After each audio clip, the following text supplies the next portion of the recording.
I'm going to welcome Dave to the stage. He just scratched the surface about what you think about where energy is going in the future, so I'm really interested to hear a little bit more. Excellent. Well, thank you all for being here, especially now that I'm between you and the end.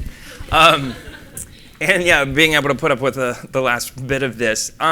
Since there's a few of us, we can keep it pretty informal, so if you have questions or things, feel free to engage with this. So I wanted to start with some of the slides we had talked about yesterday on direct energy spend in ag. And what I alluded to yesterday, just to start with this $20 billion number, which feels like a lot because it's a big industry number, and that's inclusive of liquid fuels and electricity costs in ag today. But like we were talking yesterday, these numbers are built on numbers from 2004 to 2016 because we as a society or an industry haven't done a great job of really understanding what are our direct energy costs. And we've seen it as really as a bill that you have to spend, and there's really no option. So for most farmers across the U.S., there's no choice.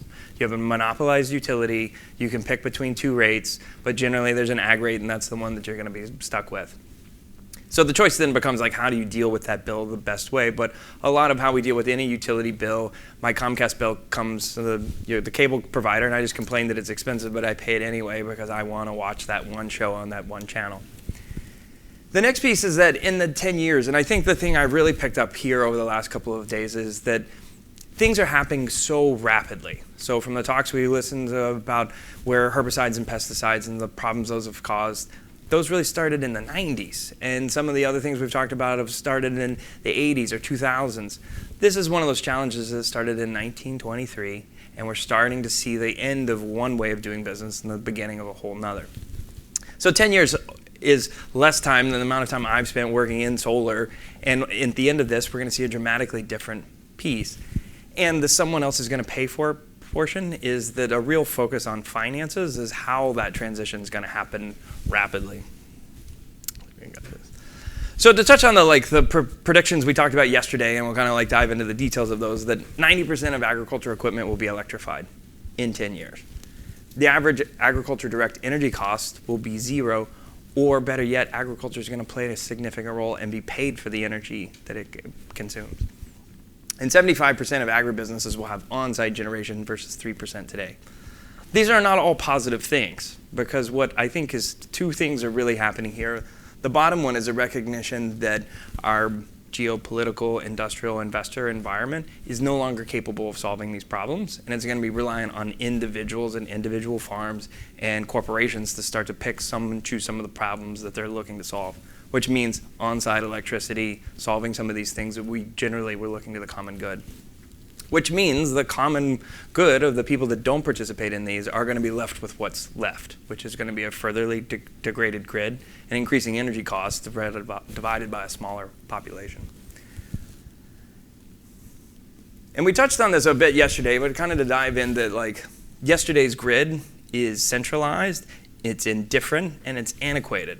So it's virtually the same grid that was built not too far after the turn of the century, and it was solving a very specific challenge, which was focused on how do you electrify a country that's unelectrified as fast as possible, and how do you fairly take the cost of doing that and spread it over the people that are going to benefit from it.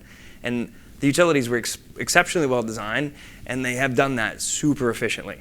And so that phase is now over, which puts the grid in direct conflict to smarter technologies or more decentralized solutions, because that's not how an investor-owned utility makes money. So what does that mean for on-farm ag energy? And we touched on this yesterday a little bit, and just to kind of dive into what those words mean, because I think even inside of agriculture energy, there's a combination of questions around what does that mean, because we see a lot of projects where we take over probably usable or kind of questionably usable ag land, and we're putting big solar arrays on it or wind farms, and there are instances where that makes a lot of sense. What I'm talking about specifically here is farm first energy. How do you use energy to do the things the farm is intending to do, not taking that land and then out putting solar panels on it?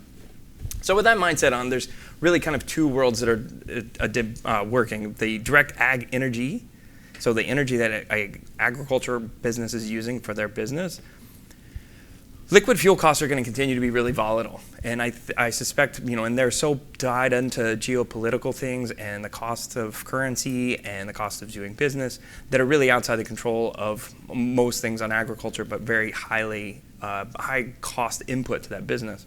So as we see decreasing liquid fuel costs, which we saw through parts of 2000s, we saw an increase in consumption.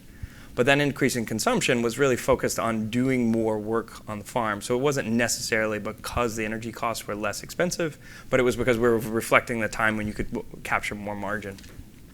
So as we consolidate the energy markets and we're going to electrify everything, I also think we'll see a dramatic increase in consumption because we'll be able to see a lower cost of energy inputs into agriculture equipment because it'll be electrified.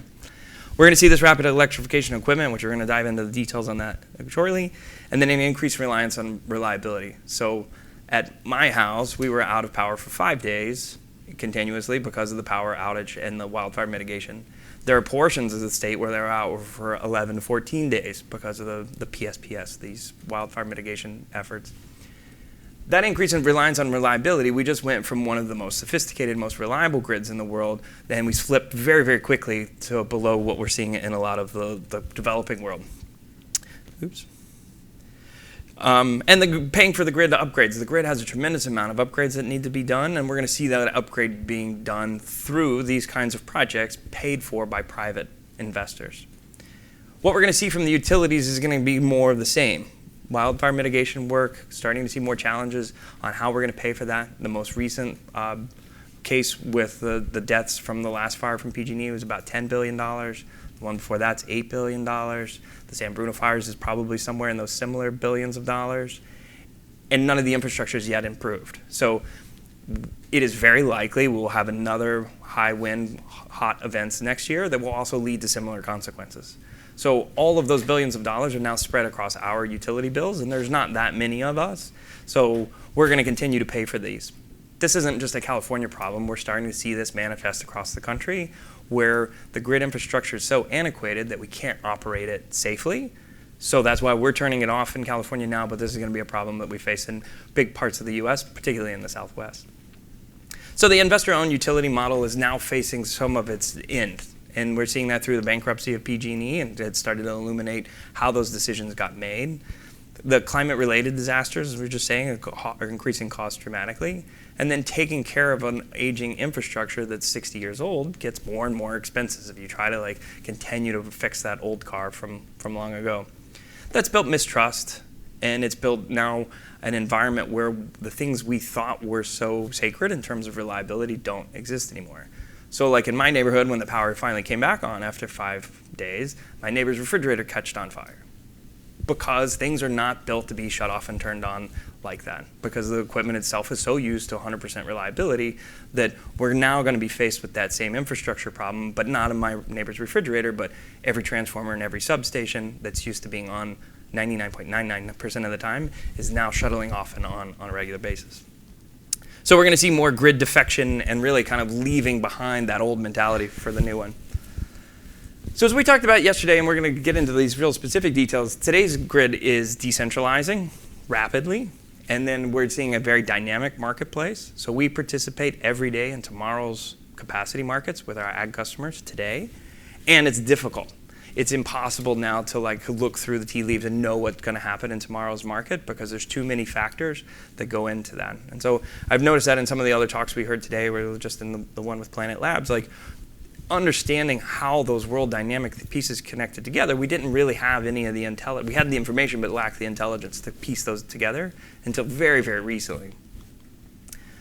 So I wanted to start with solar markets because I think that there's a lot of times these conversations around energy and ag always spin into companies like ours trying to sell things to growers.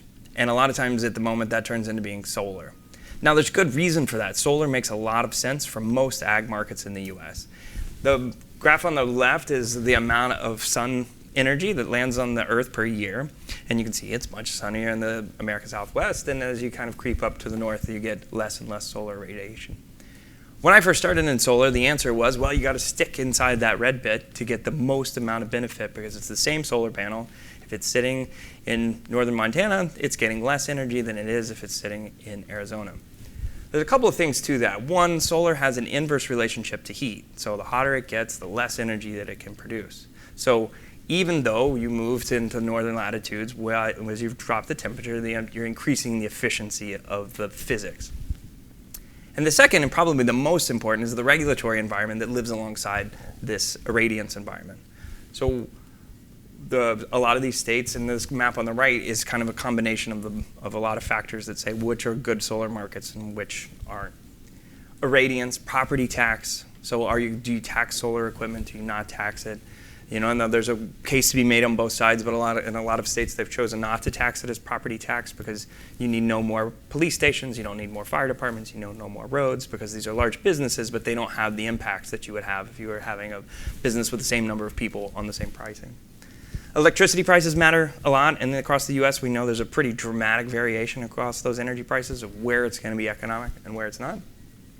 And finally, net metering, using the grid as a backup battery, and how do you do that? So in ag in California, one of the most simple legislation that has led to the biggest impact in ag was net metering aggregation. So if you have contiguous parcels in California, which just means one piece of them touch, but more than a corner, then you're able to build one solar array and credit all the meters that happen to be on all of those parcels. So some of our customers will have dozens and dozens of parcels that connect by one strip of road, or they're connected by little pieces of those parcels.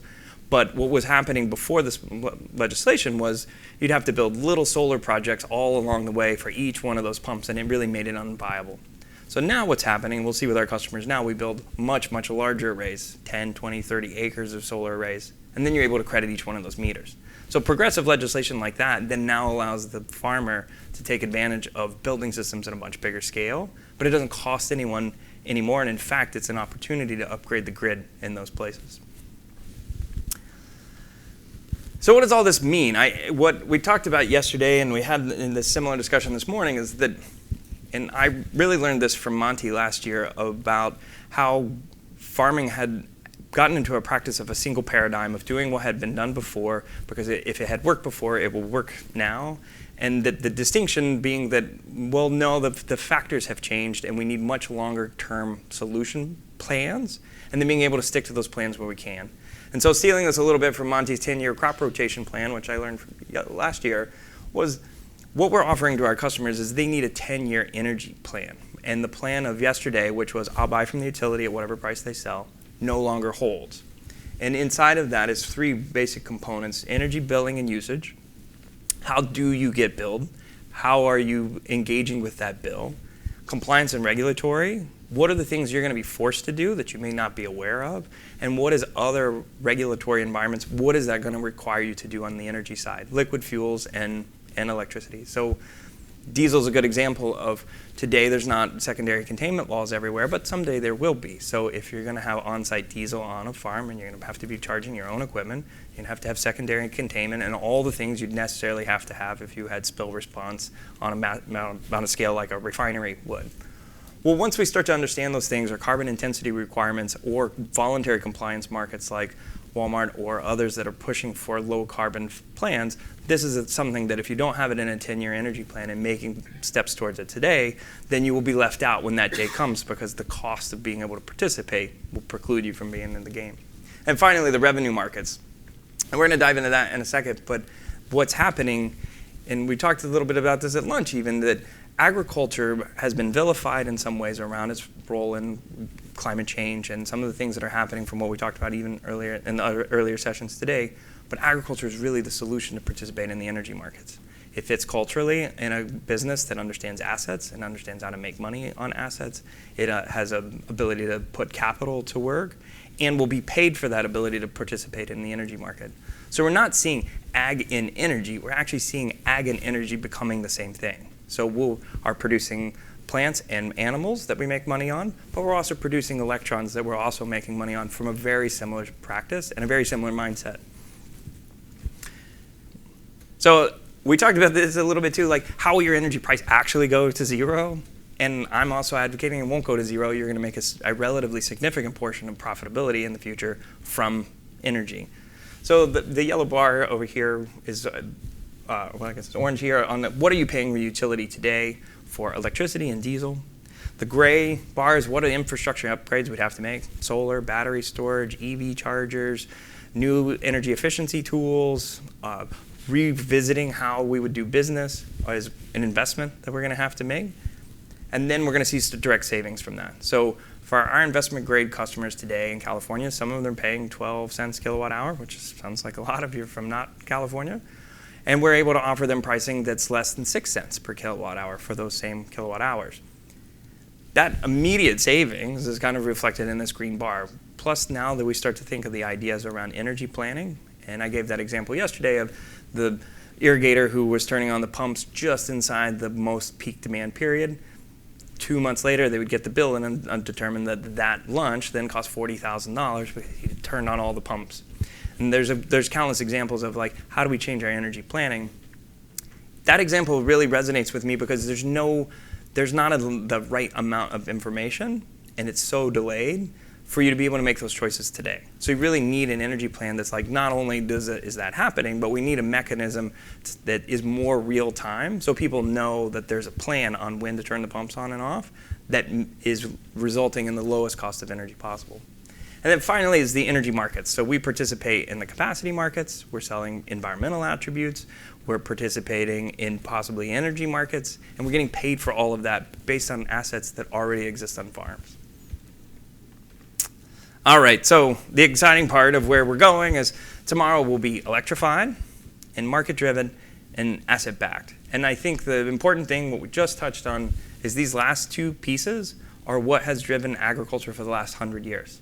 Market-driven, understanding what commodity prices are, understanding what it takes to get those inputs in, is how profitability has been driven in agriculture, and being asset-backed. We make money by owning and operating equipment and owning and operating land and being able to make that work. Very different than the venture capital world that we've been in, which is why I think there's been a struggle for the venture capital community to engage in this market too and open the door for ag investors to be the ones that actually participate in the energy market going forward. At the highest level, I think everybody can generally get on board with the conceptual things I just talked about. The piece then becomes like, well, how are we going to take care of all of these things? If we're going to add more complicated systems to an already complicated marketplace, taking care of new equipment, taking care of things that need to be working, it's a combination of these four things. And I think the distinction between asset-backed and energy services is really where we want to find the most partnership.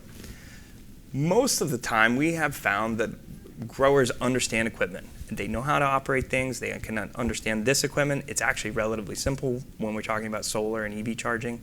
And for those that come from a diesel background, it's wildly more simple because there's just so many fewer parts, and the things to fix are much less complicated, and it's less system design and more individual components.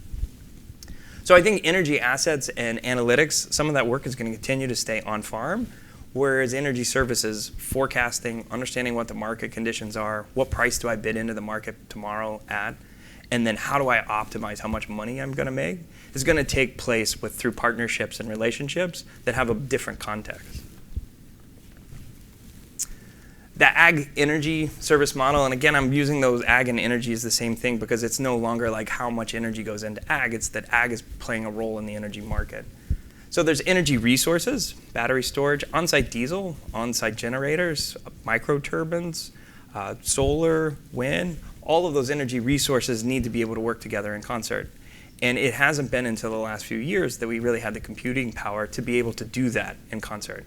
And that's part of the reason we were so reliant on just plugging things into the grid, because it was capable of providing that flexible energy supply. Then we have energy intelligence. What is the energy brains of being able to make all of that work? And the decentralization of things really allowed this to work a lot better. So we don't have computers sitting on top thinking through every scenario, making the decisions. We have individual system level thoughts that are making decisions based on what they see in the marketplace. So that allows us to really building block our way into solutions that will be much more sophisticated than as smart as a computer could be to try to think through every scenario ever and be able to implement the right solution. And then on the market side, energy financing and partnerships, being the bridge between investors and food supply, also understand the value of creating long-term cash flow for farmers, which is essentially what we're being able to provide here. And a lot of that's going to be through partnership. So energy intelligence, and what we touched on there a little bit, is there's the data set of what we're gathering. So we've looked at, I think, 25,000 or 22,000 meter data sets in California. We're starting to really understand like and that's why we're focused in ag, is you can't focus on all of these for everyone. So we're focused in ag so that we can understand the vertical, and as we pursue those meters, we're starting to learn like, how do dairies use energy? What's dairies using the right energy at the right times? What is hulling look like? Does it look the same all over the world?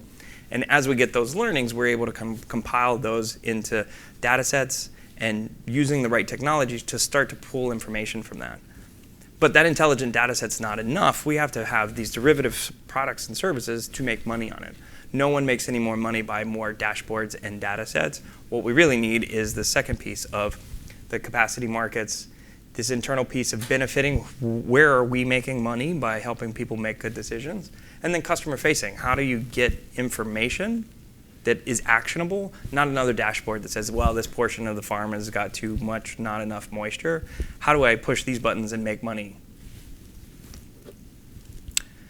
So ag energy management software solutions. So we have historic data storage and mining. So we're looking at how energy has been used in the past. And then we have dynamic processing, and we're starting to look with some of the new AI solutions and more robotic or more machine learning on what are the kinds of inputs that you need to start to understand more of what some of the outputs are. And as we've even learned in some of the talks today, like it's not always clear that what are the inputs you're going to be able to know to lead to that answer. So for instance, the price of the capacity market tomorrow in Fresno zone depends on if there's a Fresno State football game or not. Well, that's not information we've been gathering before, because we didn't even think about there be a relationship between when people use energy and when they go home. And if there's a Fresno State football game and it's really hot out, the congestion in the grid starts to go up dramatically because everybody goes home and the air conditioners all start to come on and the TVs and the refrigerators. So we're starting to combine all that information, not because we're just trying to save money at the farm gate. We're trying to say, well, if farmers know this information, they can participate in the market and make money knowing that information. So CalCom Energy Services team is doing that work now, starting to learn what those pieces are so that we can take that energy and be that strategic partner. And these slides are cycling through, but one of the fundamental things is we have to measure it to be able to improve it. So we're getting that information from our customers so we can get there. And these numbers are going to kind of speak for themselves in terms of the scale of what we've been talking about. So we've reviewed these 22,000 bills since 2017, and we've audited those bills to see if they were correct to start with. In a lot of the times, we've found that they're not. So the 777,000 is utility bill errors that are uncovered, and more importantly, resolved. So we were able to call the utility and say, hey, we don't think this looks right. 25% of those customers, of our customers, have had utility bill errors, and the average is $27,000. Most people don't even check to see what their utility bill is, let alone know if it's right. And we found $1.5 million of our customers who are on the wrong tariff. We've also found customers that are on the wrong tariff that have been getting paid or not paying enough because the grid is indifferent. So the average overpayment for our customers is $22,000 a year. What I think is really important about this is a couple of things. Is one, if you get not just the bill that comes in the mail, but if you ask for the detailed bill, it's very difficult to decipher exactly how the money comes and goes. If you look at the simplified bill, you can't. It's set up in a way to keep it opaque on purpose. So one of the things I hope you take away from here is know what your energy bill is. Get the detailed bill. Log into, if you're in PG&E or anywhere, actually most of the US now is covered by a thing called Utility API. You need to know what your 15-minute average interval data is to be able to make good choices. So beyond just knowing what your bill is, really when do you spend energy, how do you consume it, and if nothing else, just by looking at the numbers, you will make choices that save you money. Because what we found, one of my favorite examples when I first started in this business, we were working with a hospital, and demand charges are based on 15 minutes. So the highest average 15 minutes of the month is what that demand charge is. And at the hospital we were working on, they found that their peak demand was at 2 a.m. They're like, nobody's even here at 2 a.m. How is our peak demand at 2 a.m.? And no one had ever looked into it. They had just been paying the bill for decades. And what it turned out was the cleaning crew was coming in and they were turning on every operating room, and they would get to the end and clean that one and then turn them all off as they walked back down the hallway. And every operating room is like almost a megawatt. So they were having these huge spikes, and just by making that small change, they started to save $100,000 a year that they were spending for reasons that they didn't even understand. So at the simplest terms, if you can download your 15-minute data, or even if you're in a PG&E customer, they have a few tools you can use online. But that's the beginning of our 10-year energy plan. If you have that data, we can take that in and start to determine, like, have you been misbilled? Should you be on a better tariff? And how do we help you make those real basic choices? And like I said, just by looking at it, you'll start to save money. So structured finance, I think this is the part that's the hardest to explain, is that we're talking about a grid that needs trillions of dollars of upgrades. We're talking about a community that's going to participate in this new energy economy that has to do all these cool things. So I think in general, I've been able to convince people that yes, ag has a role to play. Yes, ag could be able to take care of those assets, and they could participate because they understand how commodities work, they understand how dynamic pricing works, they understand how assets work. But the biggest struggle is, like, where's all this money going to come from? Because what we just described is millions of dollars per farm times some significant number of farms. We're in the many billions of dollars very quickly. And as everybody knows, ag is always in a cash poor position, so it's difficult to borrow money. How are we actually going to be able to execute? Well, I had this slide yesterday that money doesn't grow on trees, or maybe it actually does. That what we're doing through our structured finance piece, the key is unlocking that large amount of capital. So we made an announcement a few months ago, and our fund is $100 million backed by the United States Department of Agriculture, focused on energy infrastructure in ag exclusively. And it's a very modest number.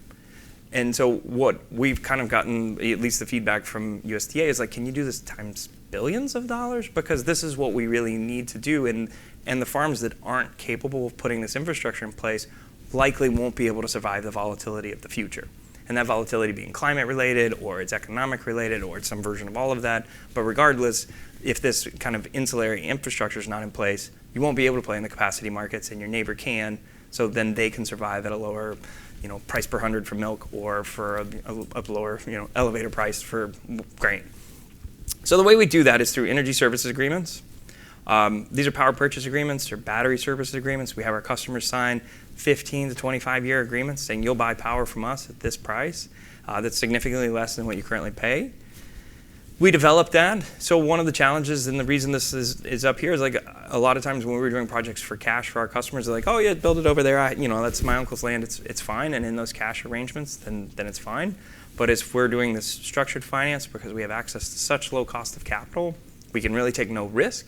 So that idea kind of doesn't work. So I have to make sure everything is perfectly dialed. So just because your uncle owns it doesn't mean that I can build things there. So we have real estate, entitlement. We work with the national EPA on our USDA projects to make sure that we're not having environmental consequences. All things you wouldn't have to do at an individual farm. So it's easier if you say, well, we'll just pay in cash. We can make this work.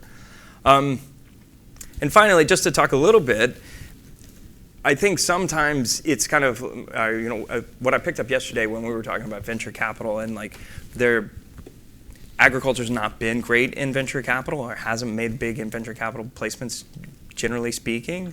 Agriculture is really built for this kind of investment class. 25, 30-year investments, relatively large cash stakes, but good secured cash flows for that whole period of time. One of those things is tax equity. So in the US today, it just stepped down to 26% of the total deal price.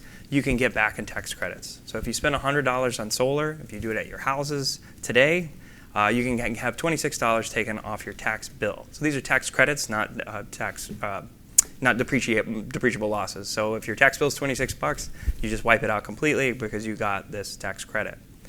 So when you think about that from a structured finance perspective, if the project's $100, and say you can get $70 in debt because the farm's going to produce, and the bank believes that, and then you get back $26 in tax credits, then you've only really invested $4, and now you have a cash stream that's going to go on for 25 years. That fits a lot better of the mindset of the growers we've talked to that are looking to be investors, but they haven't been approached as an investment class because nobody's really thought about this being the same investor pool. Skip along here. So energy services agreements, we can go through these relatively quickly.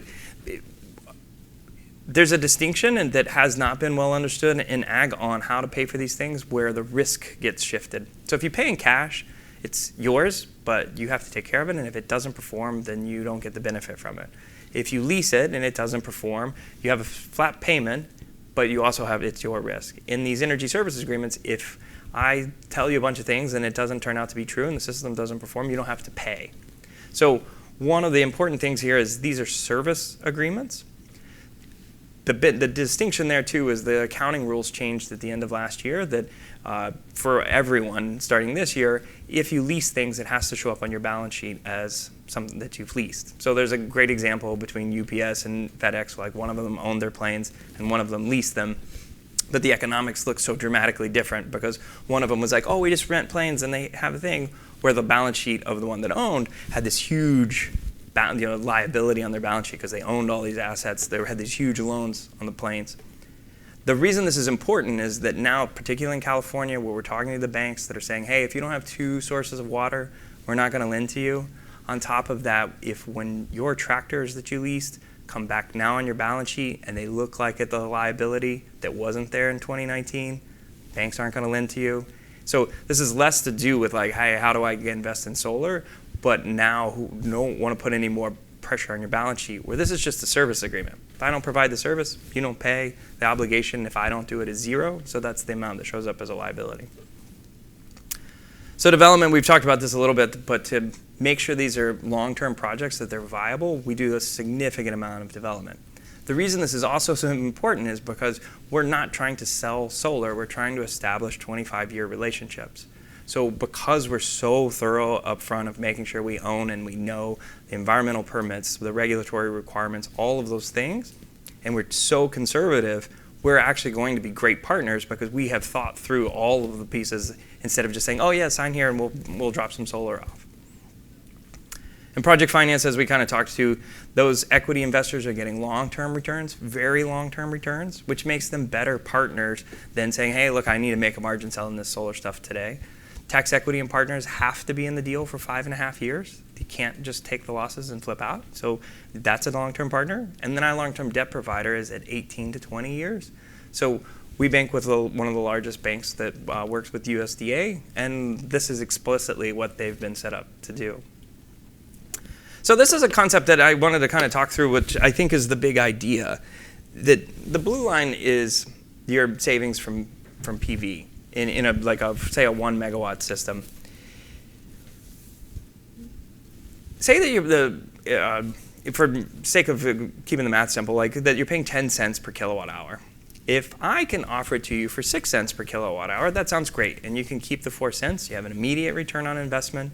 You've spent no money. You've taken no risk because if the system doesn't perform, that's on the provider. You know that it's been well done because it's project finance, that it's got lawyers and accountants and everybody that's crawled over it to make sure that it's going to work, and you've saved the 4 cents. I'm suggesting not doing that. I'm suggesting paying the whole 10 cents, and instead of taking that 4% savings over a very long period of time, use that money now to invest in other energy infrastructure that you need behind the farm gate. This is supposed to show a little bit of the scale of what we're talking about. This is a relatively small system size, and as you can see kind of along the bottom is the years of the PPA. As we increase the energy cost, the cost that the project's going to charge you, then the savings you start to save is less. So you can see that like that green line, you're saving the least amount. And then the blue line at the bottom, you're saving the most because it's the biggest difference between the line on the top and the one on the bottom. The line on the top represents the cost from utility.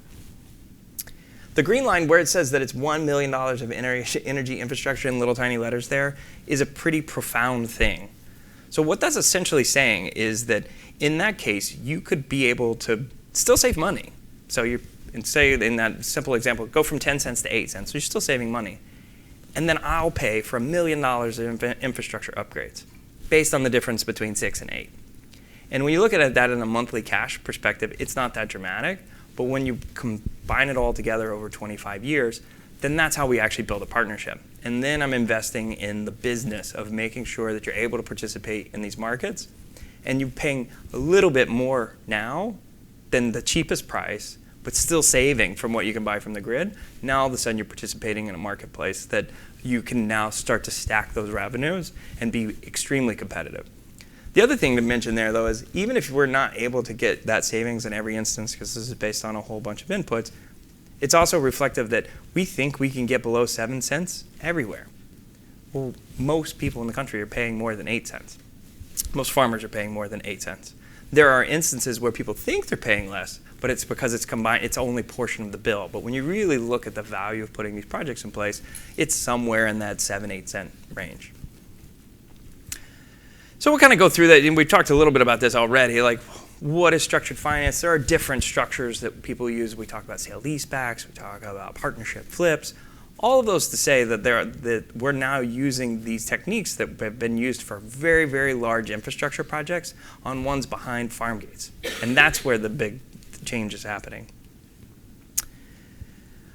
So, how do the processes play out with PPAs? And, one of the other things to kind of mention that we have in here that these are little companies whose business is to make energy behind the farm gate. So when you invite a partner on here to do this project, there is a relationship that goes on for a long period of time, but really the only risk to the grower is that the system doesn't perform, and now this eyesore thing is stuck out there.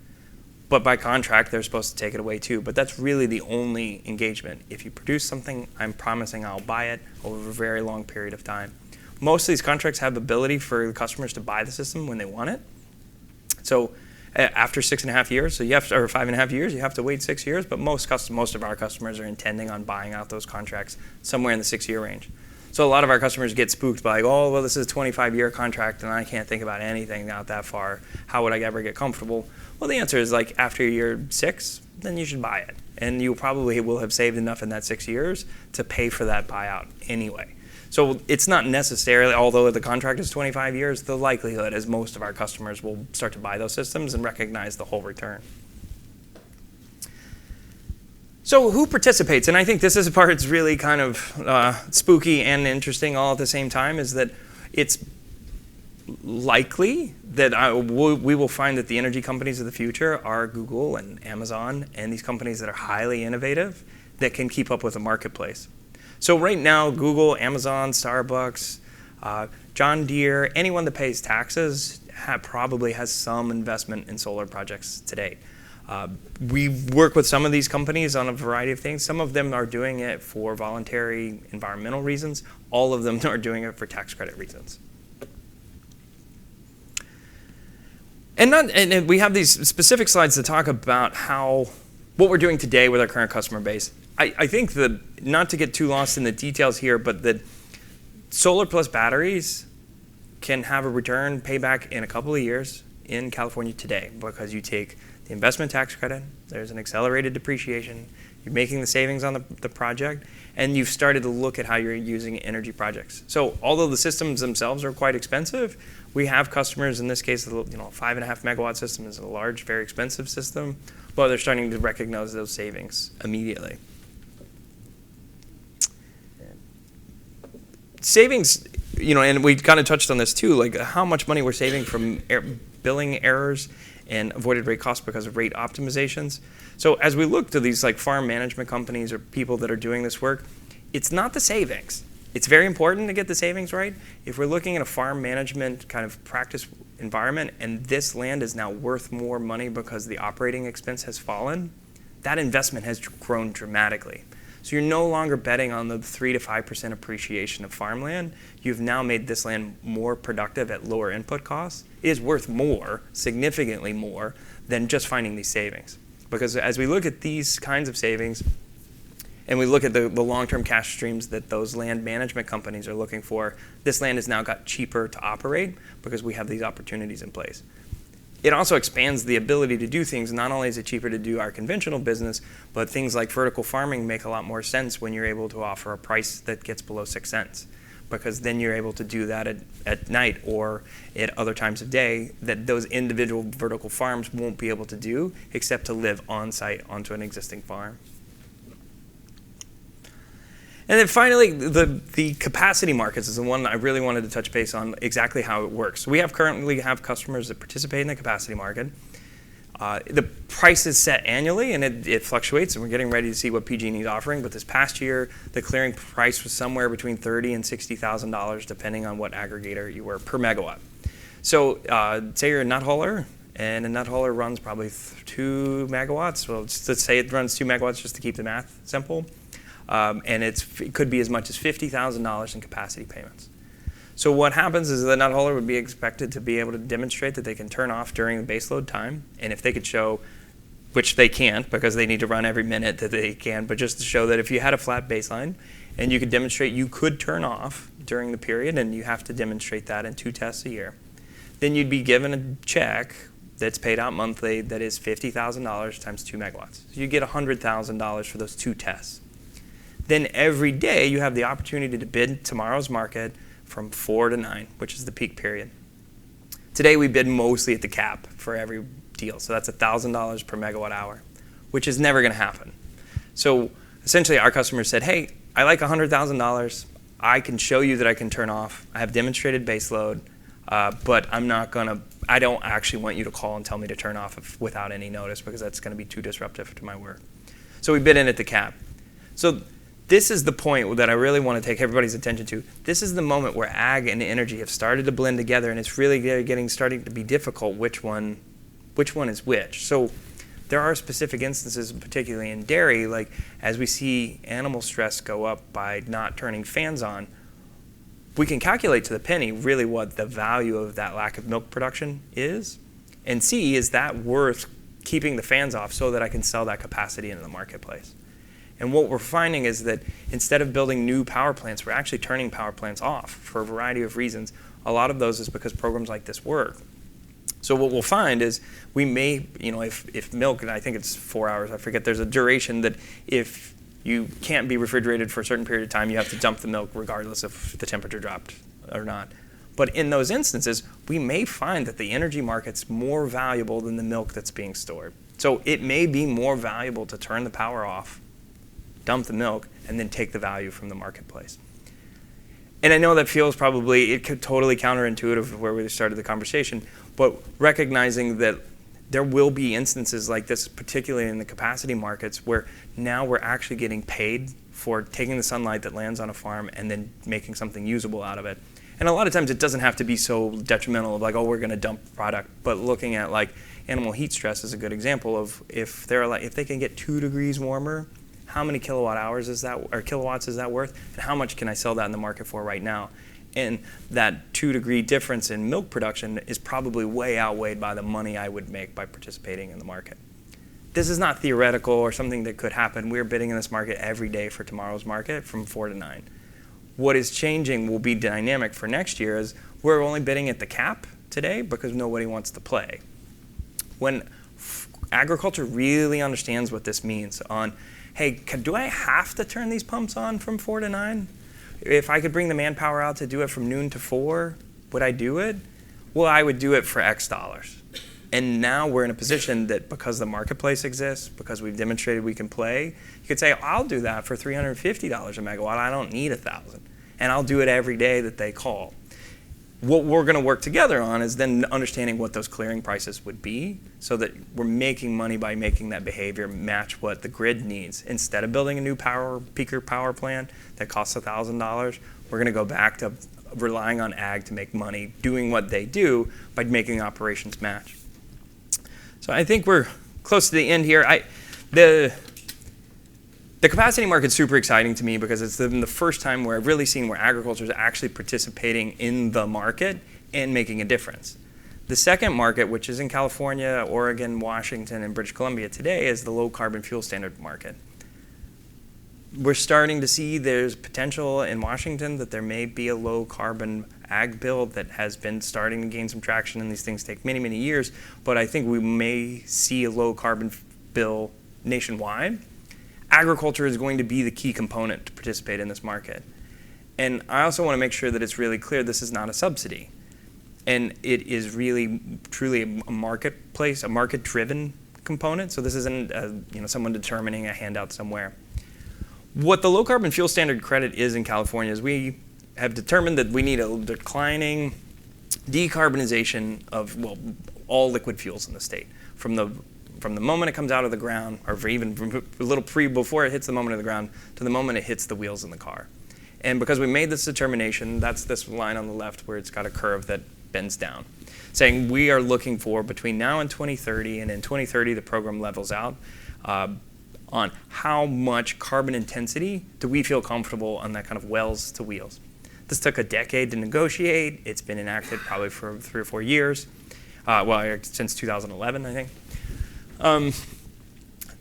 The thing I really want to draw your attention to is, see how the black line starts to follow the dotted line? The black line is what we're actually doing. And the thing that's pretty exciting is that this program is working.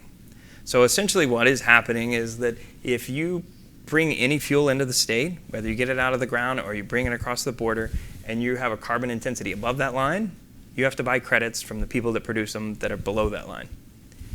Ag is naturally always below that line because ag is naturally a decarbonizing business.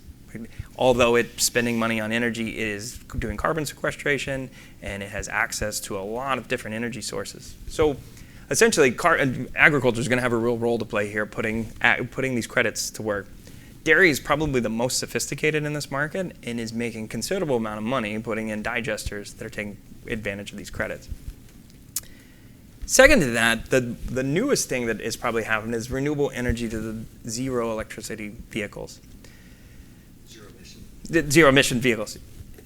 As we electrify those vehicles, what's happening is that there's a third pathway that the California Air Resources Board identified, which was like, hey, the carbon intensity of the grid is made up of all of the carbon activity that we have to put electricity on the grid. And they've done years of study to figure out, I think it's 81 milligrams per megajoule. And that if you plug your car in anywhere on the grid, you are not running a zero carbon car. You are running whatever this number of grams is. That's a determination by the matrix of the place you live. And that number is different all around the world. So like similarly, like people in China are like, oh, well, we'll move all these electric vehicles there. Well, now you're just running electric vehicles on coal, so their carbon intensity is still quite high.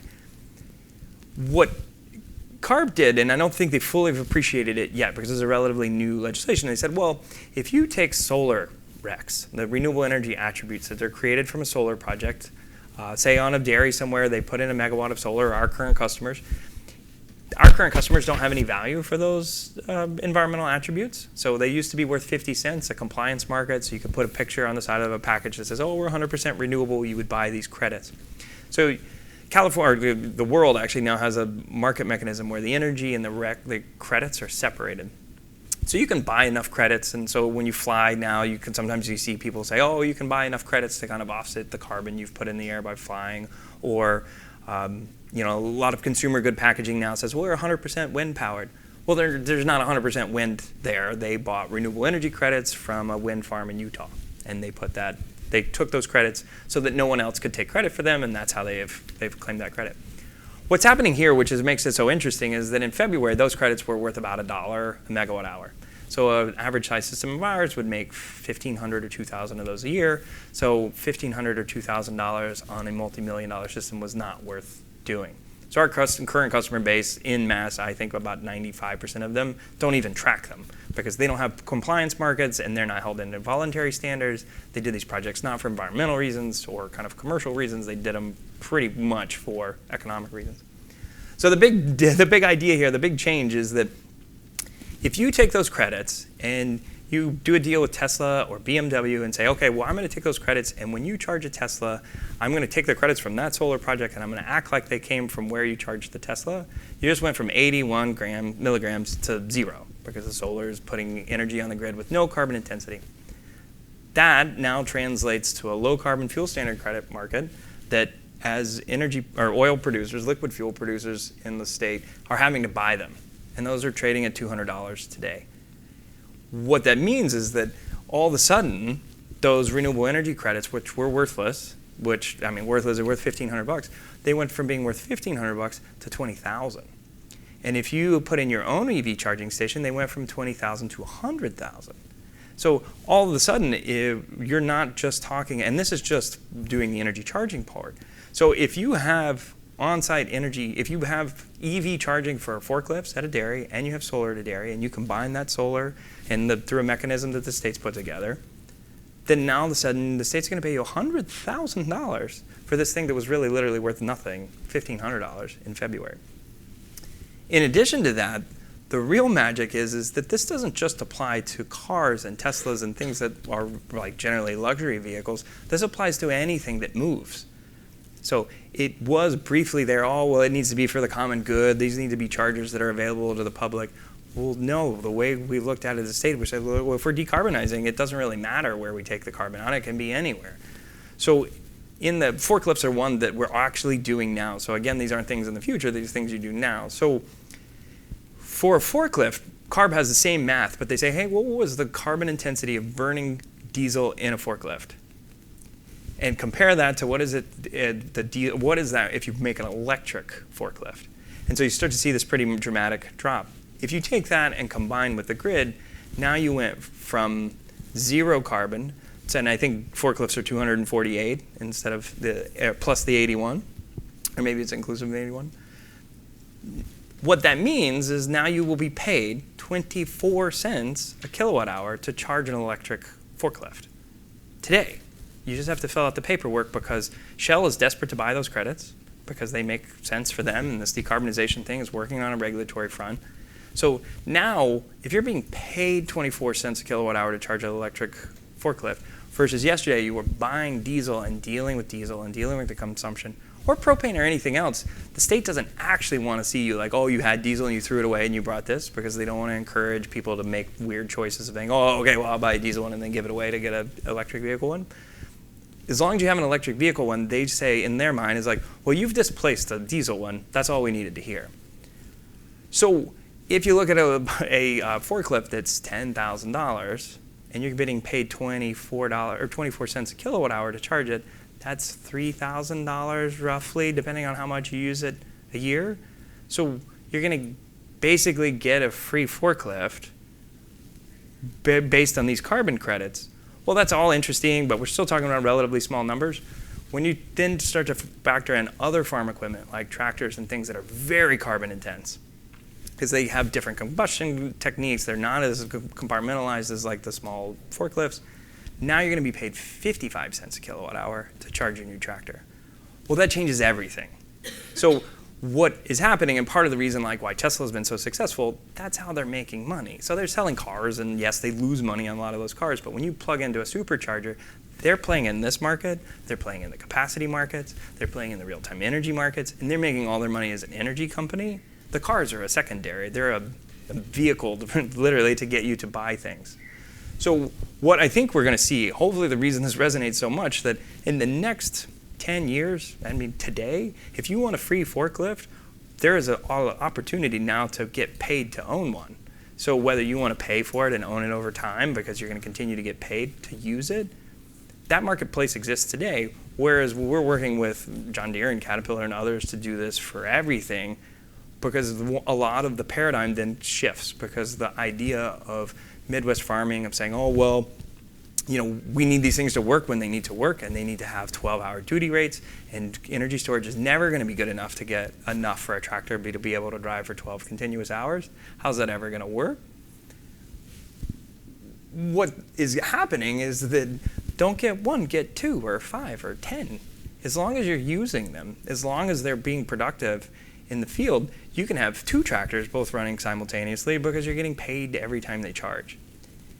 And kind of from the beginning of this, where I hope it all comes back together, is when that tractor's now not working, it's not just sitting there. It's actually making money for you in these other markets we talked about, because now you've put a battery on the farm and you didn't have to pay for it. In fact, someone paid you to take it. So for the farm of the future that's able to kind of see the difference between what are the things we're making versus the places we're making money, this is the opportunity to say, okay, well, once all those synergistic things happen together, then now you've got on-site generation, which gives you some protection. You've got battery storage. You've got partners that allow you to participate in the market, and someone else paid for all of it.